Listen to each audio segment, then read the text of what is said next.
1920 के दशक में समाजशास्त्री जगत में मैक्स वेबर ने एक अपने अभूतपूर्व विचारकों को प्रस्तुत किया। ये एक जर्मन समाजशास्त्री थे जिन्होंने समाजशास्त्र में अग्रणी विचारकों के रूप में पहचान प्राप्त की है। Karl Marx, Durkheim, Auguste Comte, इन सभी श्रेणियों में पार्सन्स के बाद अगर हम किसी विशिष्ट समाजशास्त्री का नाम देखते हैं तो वो है मैक्स वेबर। 1920 का दशक लगभग समाजशास्त्रियों में मैक्स वेबर ने सबसे आगे अपना नाम प्रस्तुत किया। मैक्स वेबर ने इसी दशक में एक सिद्धांत को प्रस्तुत किया, एक अवधारणा को जन्म दिया जिसे लाइफ चांस यानी जीवन अवसर कहा जाता है। इसी नाम से एक पुस्तक भी लिखी जो कि राल्फ डेरेनडॉर्फ ने लिखी। कई बार इस बात को लेकर भ्रम पैदा हो जाता है कि लाइफ चांस किसकी अवधारणा है, तो यह बात स्पष्ट कर देंगे क्योंकि नेट के एग्जामिनेशन में असिस्टेंट प्रोफेसर या समाजशास्त्री जगत के बहुत से अन्य परीक्षाओं, समाज कार्य इत्यादि में भी कई बार इस प्रश्न को रखा जाता है। तो लाइफ चांस जो है एक पुस्तक है जो राल्फ डेरेनडॉर्फ ने लिखी, परंतु मैक्स वेबर ने इस नाम को, इस अवधारणा को प्रस्तुत किया। क्या है लाइफ चांस? मैक्स वेबर के अनुसार जीवन अवसर के सिद्धांत। ये कहते हैं कि समाज में, संक्षिप्त में व्याख्या करेंगे फिर डिटेल में हम नोट्स के थ्रू बताएंगे।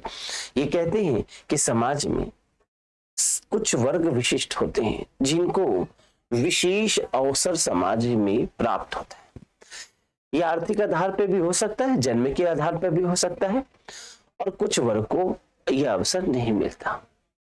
इस प्रकार से एक अवधारणा को जन्म देते हैं जीवन अवसर का सिद्धांत। आइए इसे नोट्स के द्वारा जो मैंने प्रिपेयर किया है उस पर चर्चा करें।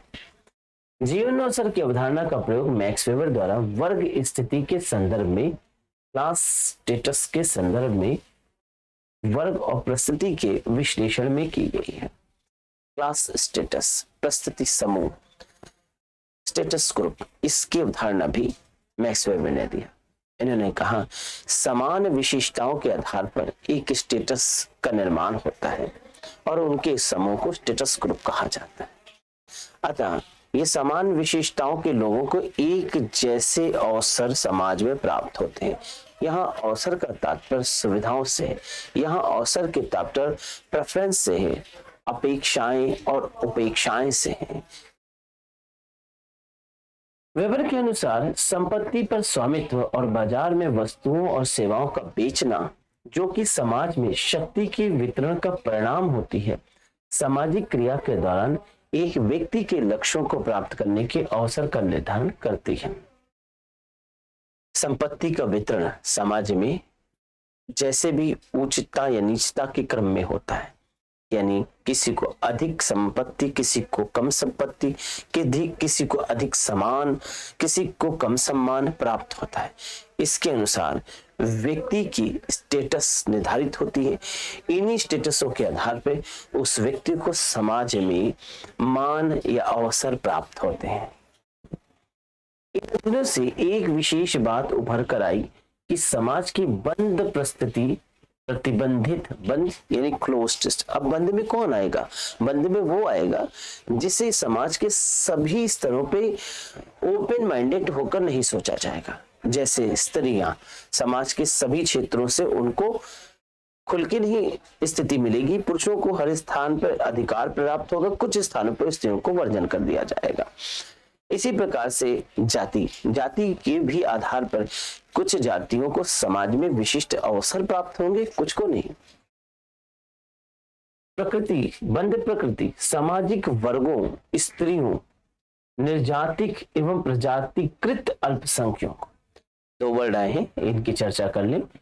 निर्जातिक मतलब निर्जाति, निरी यानी मेरा कुल, यहाँ पर निरी का संबंध कुल से होता है। कुल का मतलब जो अपना समूह या ग्रुप की बात हो, ये किन्हीं भी आधार पे हो सकता है। तो निरी यानी मेरा, जात यानी कुल, मेरा समूह, मेरे आधार, मेरा जिसमें जुड़ जाए। अब ये मेरा की भावना जाति के साथ भी जुड़ सकती है, इसलिए निर्जाति जाति भी हो सकता है। मेरी की भावना क्लास के अपने सहपाठियों के साथ भी जुड़ सकती है, और मेरी क्लास, मेरे लोग, मेरा स्कूल, मेरा विद्यालय, ये भावनाएं बढ़ते हुए मेरे देश यानी जातिक समूह एक देश के लोगों के साथ भी हो सकता है। इस प्रकार से इसकी समूह की जो सीमा है वो बहुत बड़ी हो सकती है और संक्षिप्त भी हो सकती है। प्रजातिकृत की जब बात करते हैं तो ये रेसिज्म यानी कि जो फीचर्स स्ट्रक्चर जो बीइंग्स के अनुसार होता है, यानी कि शारीरिक आधार पर विभाजिता को हम प्रजाति कहेंगे। Discrimination on the basis of the formation of a breed is known as प्रजाति। जैसे कुत्तों में भी या जानवरों में, पशुओं में, बिल्लियों में, हर एक में, गाय में हम देखते हैं अलग अलग शरीर की बनावट के अनुसार प्रजातिक होता है। मानवों में भी ये चीज है। नेपाली, जैनी और यहाँ तक देखिए तो ऑस्ट्रेलियंस, अमेरिकन, यूरोपियन, मंगोलाइड, ये सारी चीज प्रजाति के आधार पे जो कि शरीर की बनावट के निर्धारण पे होता है, जो कि एनवायरमेंट और विभिन्न कारकों की वजह से डिफरेंशिएशन उत्पन्न हो सकता है। जीवन के अवसरों को कम कर देती है, यानी स्त्रियां हैं या निर्जातिक समूह या किसी प्रकार के प्रजाति के आधार पर विभेदीकरण किया जाए, ऐसी बंद परिस्थिति वाले लोगों को जीवन के अवसर यानी समाज में सभी प्रकार का अवसर नहीं मिल पाता है। जीवन अवसरों में शैक्षणिक उपलब्धि यानी देखा जाए तो एजुकेशनल इंपॉर्टेंस, एजुकेशनल अचीवमेंट को भी रखा जा सकता है। स्वास्थ्य यानी हेल्थ के मुद्दे को रखा जा सकता है। भौतिक पुरस्कार, फिजिकल अवार्ड्स को रखा जा सकता है। प्रस्तुति, गतिशीलता, स्टेटस में मोबिलिटी यानी जो आपके स्तर है इसके बढ़ोतरी में, इसको मोबिलिटी यानी इसके बढ़ोतरी में भी रुकावट पैदा कर सकती है, आदि को सम्मिलित किया जाता है। अब इसको एक छोटे से एग्जाम्पल से समझ सकते हैं। जैसे आप किसी जाति में पैदा हो गए हैं, अब वो जाति अगर एक ऐसा जाति है जो कि समाज में पिछड़ी हुई जाति है, तो आप जाति को नहीं बदल सकते, आपको जन्म से प्रारब्ध हो जाता है। और ये भारत देश में अक्सर ये देखा गया कि जाति के आधार पे एक दूसरे के साथ विभेद होता है। सिर्फ भारत देश में नहीं, विश्व के अन्य क्षेत्रों में होता है, लेकिन चूंकि भारत में विशेष रूप से जाति देखी जाती है। अब यहाँ पर एक बड़ी विडंबना भी है जो कई बार मैं सोचता हूँ कि इस पर विचार होना चाहिए और सरकार को इस पर कोई स्टेप भी उठाना चाहिए कि क्या जाति बदलने के लिए कानून नहीं आना चाहिए। धर्म में परिवर्तन हो सकता है पर जाति में परिवर्तन नहीं। कोई व्यक्ति एक जाति विशेष में जन्म ले लेता है और अगर वह चाहता है कि वह उस जाति का सदस्य ना रहे तो भी उसे मजबूरन उस जाति का सदस्य बनना पड़ता है। वो अपनी जाति को छिपाता है और आजकल लाभ के दृष्टिकोण से कि आरक्षण का हित, आरक्षण का लाभ हमें मिले, वो अपनी जाति को हाइड नहीं कर पाता, जाति को ओपन करना पड़ता है, जिसके कई बार परिणाम ऐसे होते हैं जो कि अनुकूल नहीं लगते, समाज के प्रतिकूल होते हैं। जाति का आधार पर कुछ सरकारी विभिन्न क्षेत्रों में एडमिशंस में या नौकरियों में लाभ तो मिल जाता है, लेकिन सामाजिक आधार पर व्यक्ति को सामाजिक प्रताड़नाएं भी झेलने को मिलती हैं। जातिगत आधार पर छुआछूत प्रबलित, वो कहीं ना कहीं से अंतर्नोद में, अंतर दिशा में उपलब्ध होता है और वो कहीं ना कहीं यदा कदा सामने आता चलता है। अब हर चीज को हम यूं कहें तो कानून बना करके छुआछूत की भावनाओं को दमित कर दें, ये बहुत पॉसिबल नहीं हो पाया है। अतः ऐसी कानून लाने चाहिए जिसमें जाति को भी बदलने का अधिकार होना चाहिए। मेरे पास एक समय में एक कपल है जिन्होंने यह बात कहा कि हमने अपनी जाति को इसलिए छिपा लिया क्योंकि हम नहीं चाहते कि हमारे आने वाले जनरेशन को जाति का पता चले, और उन्होंने समाज से दूर जाकर निर्वसित एक अलग स्थान पर बिना जात के अपने नाम को मेंशन करना शुरू कर दिया। और आगे चल के उन्होंने कहा कि आने वाले जनरेशन के लिए हम जाति का शब्द नहीं प्रयोग करेंगे। कहीं ना कहीं से जाति से आहत थे वे। मूल बात यही कहा जाए कि जाति को बदलने का भी कोई ना कोई कानून होना चाहिए। जाति के बदलने से उच्चतर विकसित होगा। अब यहाँ पे प्रश्न आता है कि जाति को बदलेंगे तो लोग किसी भी तरीके से आरक्षण के हित लाभ के लिए जाति बदल सकते हैं। हाँ, क्यों नहीं, संभव है। लेकिन इस बात को अगर समझें कि अगर हम जाति को बदलते हैं, निम्न जाति में आते हैं, तो हमें आरक्षण का लाभ नहीं मिलेगा। ऐसा अगर कुछ प्रावधान कर दिया जाए, आरक्षण का लाभ के लिए जाति को नहीं, बल्कि अपनी सामाजिक स्थिति और प्रतिष्ठा को उठाने के लिए जाति को बदलना होना चाहिए। खैर, यह एक विचारणीय मुद्दा है, इस पर सरकार समाज को सोचना चाहिए। खैर, हम यहाँ पर बात करेंगे कि जातिगत आधार जो कि बंधक गतिशीलता को शो करती है, ये सब जीवन के अवसरों को घटा देती है। वेबर ने यह स्वीकारा कि वर्ग को आर्थिक दृष्टि से देखा जा सकता है। Class could be classified under the economic conditions। Classes वर्ग के आधार पर, इकोनॉमी के आधार पर बन सकती है। वर्ग की उत्पत्ति संपत्ति के असमान वितरण से होती है। तो जो हमारी प्रॉपर्टी है उसका जो हमने कहा जाए वितरण किया है, वो इन इक्वल डिस्ट्रीब्यूशन किया, इसलिए क्लासेस उठते, उच्च वर्ग, निम्न वर्ग।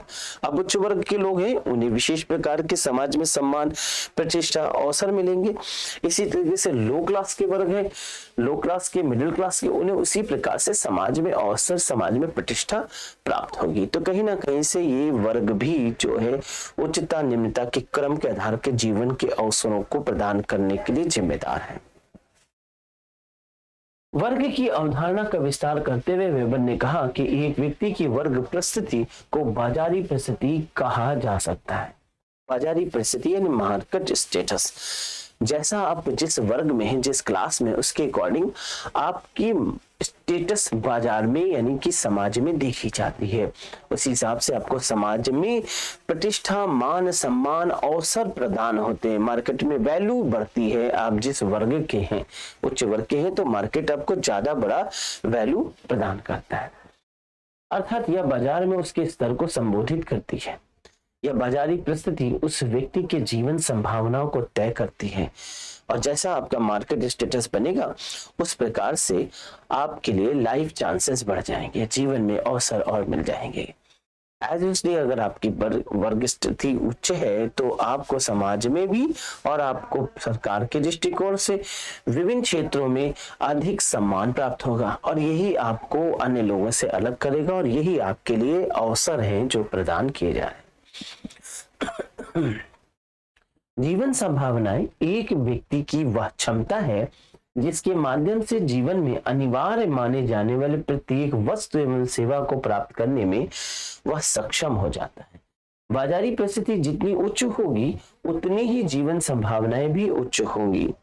वेबर का कहना था कि समाज में वर्गों की उत्पत्ति तब होती है जब आर्थिक लाभ के उद्देश्य से लोग एक दूसरे से प्रतिस्पर्धा करते हैं। Competition is an important aspect जिसके आधार पर वर्ग का निर्धारण होता है। तो यहाँ पर जो बात कहना चाहते हैं मार्क्स, वो यही कहना चाहते हैं, वेबर यही कहना चाहते हैं कि जो कंपटीशन बनता है हमारे समाज में, इसमें भी कहीं ना कहीं से वर्ग का रोल है, और वर्ग यानी क्लासेस जो है हमें जीवन के विभिन्न अवसरों को प्रदान करने के लिए जिम्मेदार होते हैं। तो एक इम्पोर्टेंट एस्पेक्ट जो मैंने भी आज आपको बताने का प्रयास किया सोशियोलॉजी के पॉइंट ऑफ से, और विशेष रूप से समाजशास्त्र की जो प्रिपरेशन कर रहे हैं, वो चाहे यूजीसी नेट के पॉइंट से एग्जामिनेशन में बैठ रहे हों या असिस्टेंट प्रोफेसर के एग्जामिनेशन में बैठ रहे हों, मोस्ट प्रोबेबली ये भी देखा गया है कि कुछ लोग जो मेंस लिख रहे हैं, आईएएस में सिविल की प्रिपरेशन कर रहे हैं, उन सब के लिए max weber, Parsons important chapters हैं। और इन सब बच्चों के लिए ये जो क्लास मैंने आज लिया, जीवन अवसर का सिद्धांत, महत्वपूर्ण होगा। इससे अधिक अगर कोई आप जानकारी लेना चाहते हैं किसी भी कॉन्सेप्ट पर, तो मेरे फोन नंबर पे आप एक कॉल कर सकते हैं, या आप व्हाट्सएप नंबर हमारा 8090605000 पर अपने मैसेज को ड्रॉप कर सकते हैं, जिसके माध्यम से हम आपको और भी इंफॉर्मेशन, आपके सजेशंस आप कमेंट्स में लिख के भेजें, तो मैं और भी इसी प्रकार से इंफॉर्मेटिव वीडियोस बना के आपके लिए लाता रहूंगा। फिर मिलेंगे, तब तक के लिए नमस्कार, अपना ख्याल रखिएगा।